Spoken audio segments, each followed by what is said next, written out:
Oh ya, sebagai lagi di channel YouTube Jago Pajak sama gue Reza. Kali ini gue akan bahas tentang pelunasan liabilitas jangka panjang.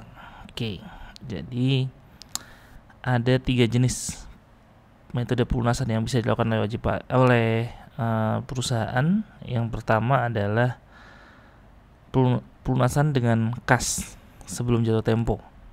Ya. Kemudian bisa juga pelunasan dengan menyerahkan aset tetap atau berupa sekuritas.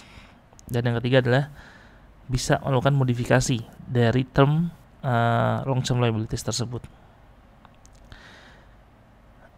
Nah, untuk pelunasan dengan kas sebelum jatuh tempo, ya, maka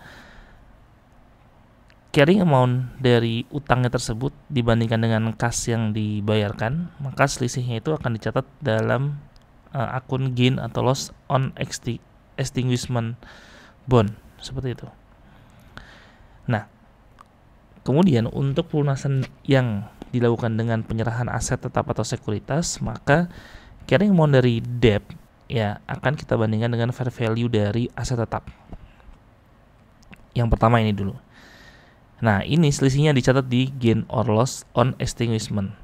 Nah, kemudian fair value dari aset tetap itu kita bandingkan dengan carrying amount aset tetap, maka ini masuk ke gain or loss on disposal aset. Ya. Nah, sedangkan kalau untuk sekuritas ya, maka kita bandingkan antara carrying amount dari debt dengan fair value dari sekuritas tersebut, maka selisihnya masuk ke gain or loss on extinguishment bond. Dan terakhir, terkait dengan modifikasi persyaratan liabilitas jangka panjang, itu bisa terjadi dalam beberapa hal, bisa pengurangan bunga, perpanjangan jatuh tempo, pengurangan pokok hutang, pengurangan bunga hutang, dan seterusnya. Nah, di sini nanti akan kita bandingkan antara carrying amount dari debt ya yang sebelum ada modifikasi termnya tersebut dengan present value dari debt yang baru sesuai dengan modifikasi persyaratan tadi. Nah, selisihnya dicatat di gain or loss on extinguishment bond.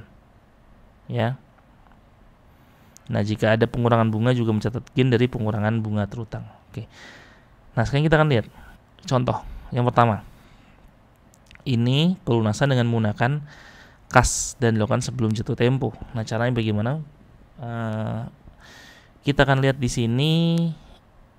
Di tanggal 1 Januari 2019 PT Integritas menerbitkan wesel bayar dengan face value-nya 200 juta, jangka waktunya 3 tahun, bunganya 10%, pembayaran bunga dilakukan setiap tanggal 31 Desember, tingkat bunganya adalah 12%, berarti ini diterbitkan dalam diskon ya, tingkat bunga pasar. Kemudian tanggal 31 Desember 2020 PT Integritas melunasi obligasi dengan harga 101 di luar pembayaran bunga.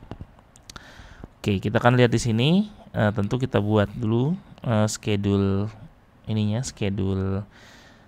pembayaran bunga dan amortisasi diskonnya. Nah, kita lihat di sini dia melunasi itu di tanggal 31 Desember 2020 di sini ya. Nah, berarti di tanggal 31 Desember 2020 itu carrying amount-nya adalah 196.428.571. Nah, lalu jurnalnya bagaimana? Nah, pertama tentu kita jurnal dulu pengakuan bunganya ya, interest expense di debit sebesar 23188.776, di kreditnya dan notes cash-nya 20 juta dan notes payable 3188776. Sehingga sekarang carrying amount kita udah 196.428.571. Nah, kemudian kalau kita lihat di sini pelunasannya menggunakan harga 101. 101 itu berarti 101 dari 200 juta. Berarti 202 juta. Nah, 202 juta tadi itu kita bandingkan dengan carrying amount-nya, yaitu 196.428.571.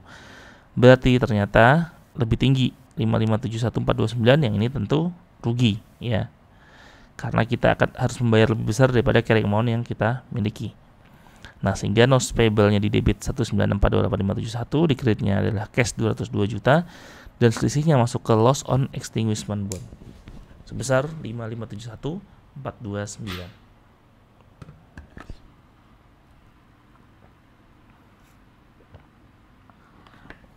Nah, kemudian bagaimana untuk yang pelunasannya dilakukan dengan menggunakan aset tetap atau sekuritas. Nah ini ya, ada dua contoh. Yang pertama menggunakan aset tetap dan yang kedua menggunakan sekuritas. Nah kita lihat di sini, PT Optimis mempunyai hutang jangka panjang kepada Bank Amanah dalam bentuk notes payable. Di saat jatuh tempo, tanggal 28 Desember 2020, PT Optimis tidak dapat membayar kewajibannya secara tunai. Saat itu nilai tercatat notes payable dari PT Optimis adalah sebesar 200 juta. Sebagai gantinya PT Optimis menyerahkan properti real estate yang punya nilai wajar sebesar 190 juta. Nah ini ya, kita bandingkan antara ini dengan ini, itu dapatnya adalah loss on extinguishment bond. Ya, berarti kita udah tahu loss on extinguishment adalah 10 juta. Dan Bank Amanah setuju atas transaksi tersebut. Saat itu properti real estate diserahkan mempunyai nilai buku ya, nilai buku. Ini bukan loss ya, gain ya, karena kita lunasi lebih kecil real estate-nya. Nah, nilai buku dari real estate-nya adalah 210 juta. Ya. Nah, berarti ini ada loss on disposal. Nah, caranya 210 juta dikurangi dengan 190 juta. 20 juta berarti. Nah, jurnalnya gimana? Nah, ini ya, notes payable dari debit 200 juta karena ini adalah carrying amount dari notes payable-nya. Di kreditnya ada real estate dengan nilai bukunya ya 210 juta. Nah, lalu tadi kan kita hitung ada gain on extinguishment bond 10 juta dan gain and loss on disposal aset 20 juta. Gitu ya guys. Selanjutnya contoh 2, dari kasus PT Optimis sebelumnya diasumsikan dalam pelunasan notes payable PT Optimis menerbitkan 30.000 lembar saham biasa yang nilai parnya adalah 4.000 per lembar saham dan menyerahkan kepada Bank Amanah. Saat pelunasan nilai wajar saham adalah 6.000 per lembar. Nah ini berarti gimana cara pembuatan jurnalnya? Nah kita tahu bahwa nilai wajar sahamnya adalah 6.000 dikali 30.000 berarti 180 juta. Gitu kan?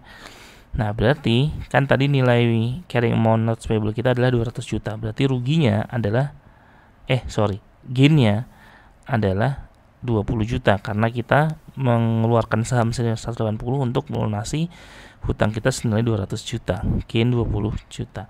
Nah, penjurnalannya gimana? Nah, notes payable-nya di debit 200 juta. Nah, di kreditnya ada pertama share capital ordinary ya 30.000 dikali dengan 4.000 nilai parnya 120 juta dan ada share premium ordinary sebesar 60 juta. Itu selisih ya antara 180 juta dengan 120 juta. Dan sisanya adalah gain on extinguishment bond. Gitu guys. Oke, kemudian untuk nah sekarang kita masuk ke modifikasi persyaratan liabilitas jangka panjang. Nah, kita lihat di sini. Pada tanggal 31 Desember 2017, Bank Pahlawan selaku kreditur melakukan modifikasi notes payable. Ya, nilai tercatatnya 150 juta. Milik PT Bintang selaku debitur dengan rincian sebagai berikut. Pengurangan pokok notes payable dari 150 juta menjadi 130 juta. Kemudian perpanjangan tanggal jatuh tempo notes dari semula 31 Desember 2017 menjadi 31 Desember 2021. Berarti diperpanjang 4 tahun. Kemudian pengurangan suku bunga kupon dari 12% menjadi 8% dan diketahui suku bunga pasar pinjaman adalah 15%. Nah, maka kita harus hitung dulu berapa nilai present value dari notes payable kita setelah dimodifikasi kontraknya. Nah, caranya gimana? Caranya adalah tentu yang 130 juta ini kita kalikan dengan present value interest factor single factor ya. 4 tahun dan 15%. Di sini kita dapatkan present value-nya adalah 74327922. Kemudian atas bunganya 8% dikali dengan 130 ya berarti 10.400.000 gitu ya, 10,4 juta. Kita kalikan dengan present value annuity 8% 4 tahun. 15% 15% 4 tahun. Hasilnya adalah 29.691.775 rupiah. Sehingga kita dapat nilai present value ya, kok ini bukan future value ya, present value dari notes sekarang adalah 104.019697, yang mana nilai tercatatnya kemarin hanya kemarin sebelum ada perubahan modifikasi dari termnya tersebut 150 juta. Nah, maka di sini ada gain on extinguishment of debt. Kenapa? Karena nilai debt kita jadi berkurang setelah adanya modifikasi. Ya, sehingga jurnalnya gimana harus dibuat? Nah, notes payable di debit 150 juta, notes payable yang baru di kredit 104.019697 sesuai dengan percent value-nya tadi, dan sisanya masuk ke gain on extinguishment bond 45 juta 980.303 rupiah. Ya.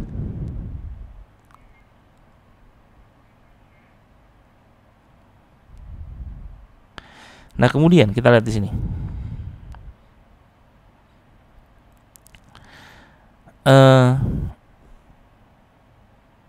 Oke, ini nanti kita masuk ke video selanjutnya aja. Jangan lupa like, subscribe, dan komen channel YouTube gue. Dan apabila kalian merasa video ini bermanfaat, bisa di-share di seluruh sosial media yang kalian miliki. Jangan lupa belajar terus. Bye-bye.